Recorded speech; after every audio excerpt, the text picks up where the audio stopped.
Balance सांभाळता आला पाहिजे. शक्यतो शीर्षासन ज्यांना व्यवस्थित करता येतं त्यांनी हा प्रकार केला पाहिजे.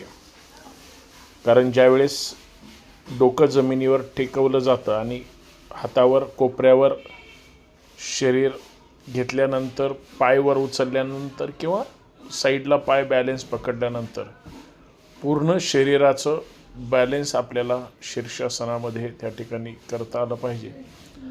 आणि नंतर पायाची घडी घालून पाय फोल्ड करून हे त्या पद्धतीनं आपल्या छातीपर्यंत कसे येतील, सहज आपल्याला कसे साईडला करता येतील याची सुद्धा त्या ठिकाणी प्रयत्न करता आले पाहिजे आणि तशी सवय लागली पाहिजे.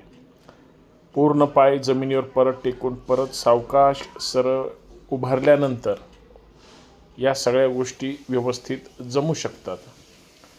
आणि जे काही बॅकबेंड आहे किंवा पूर्ण कमरेमध्ये ज्या पद्धतीने ट्विस्ट केला जातो तितकंसं शरीर आपलं लवचिक पाहिजे. लवचिक शरीर असल्याशिवाय आणि दररोज या गोष्टीचा